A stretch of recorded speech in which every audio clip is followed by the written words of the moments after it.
Alright guys, how's it going? NateGreat321 back again. I just got back to my apartment. I had spring break, so I was at home for a week. It was a nice break, but now I got like 7 weeks left to school. Just got to buckle down. It's the home stretch here. After this, I graduate. I'm done. Exciting and scary at the same time, but I decided I'd show you what I picked up over last week. I got a decent amount of cool stuff for you. Some games, some movies, but trust me, you'll be interested in the movies. Two games I got today when I got back. I went to get some dinner, and on the way there I stopped at the game store. One game, McKids on the NES. Very cool platforming game. It's like a Mario 3 clone, but it's got McDonald's characters in it. It's really weird. But if you're interested, check YouTube. The Nintendo nerd, AVGN, everyone knows him. One of his earliest reviews was of this game, and he kind of bashed it, but it's really a cool platformer, so check it out, check his review out. Got it for $4, really entertaining. I've been looking for it for a while, so I was happy to see it.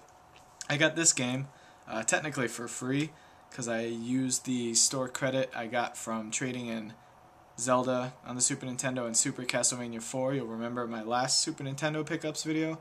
I got those and I traded them in. Got $10 worth of credit, and this was $10, so I got it for free.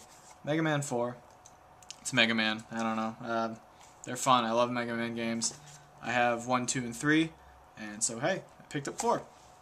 And I also picked up 10 on my PS3, Mega Man 10. Very fun game. I definitely recommend it. 9 and 10. Buy it if you can. I don't think 10's out for 360 yet, but it'll be out by the end of the month, I think. It's out on Wii also.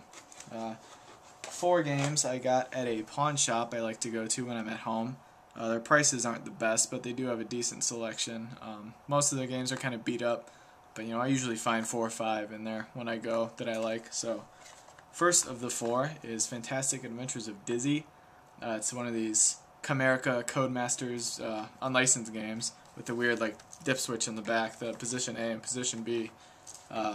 Very sketchy, but pretty cool game. It's like a side-scrolling adventure game. MN12Bird did a review of this. Check it out if you're interested. Pretty cool game. $8. I figured why not. I don't see these unlicensed games too often, so I decided to go for it. And I've heard it's a good game. It's kind of hit or miss with those unlicensed games, but I've heard that one's good, so I figured I'll buy it.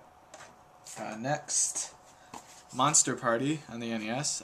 It's a cult classic, which is a nice way of saying you either love it or hate it. I played it. It's really interesting. It's a strange, weird game. Doesn't make any sense. I don't know. It's just really, really weird. I would say check out Irate Gamer did a review of this. I know a lot of you don't like him, and I'm not particularly a huge fan of him, but I was looking for YouTube stuff about this game, and he was the only review I saw, or the first one that came up, so I watched it. That'll give you a good idea what the game's like. A really weird game. Don't know if I can recommend it or not. I got it for $5. Yeah, interesting, to say the least. Next NES game, Battle of Olympus. This game is pretty cool. Retro Gamer 3 did a review of this, and he likes it a lot. It's in the same style of Zelda 2 or the Wonder Boy series. Excuse me. On the Master System and Genesis. It's like a 2D adventure game with RPG type elements to it.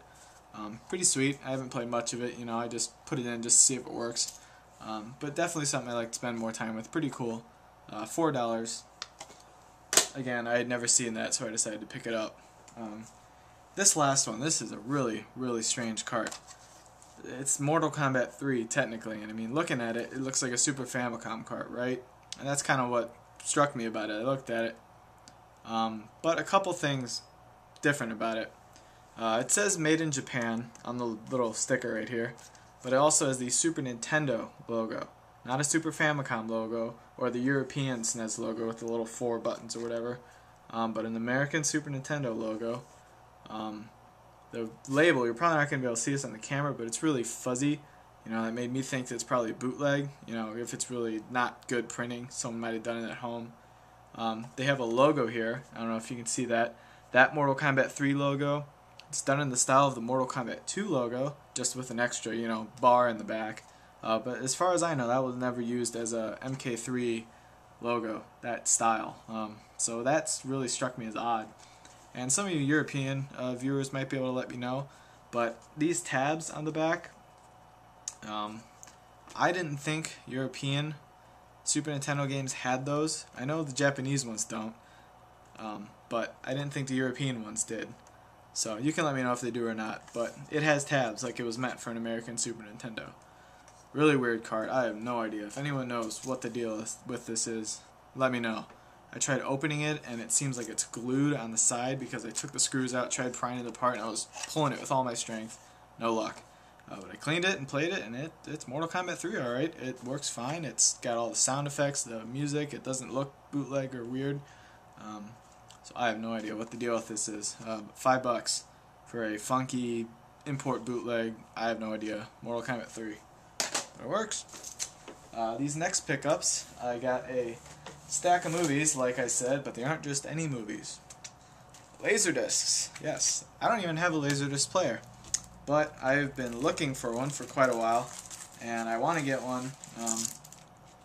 And I went to a place called Half Price Books, and they sell used books, movies, games, a whole bunch of stuff. They didn't have anything as far as games go, but I saw a box of these, and I kinda just had to pick them up, just because I'm really interested in this format. If you're not familiar, it's a video format. It came out in the late 70s, I believe, and lasted throughout the 80s and 90s.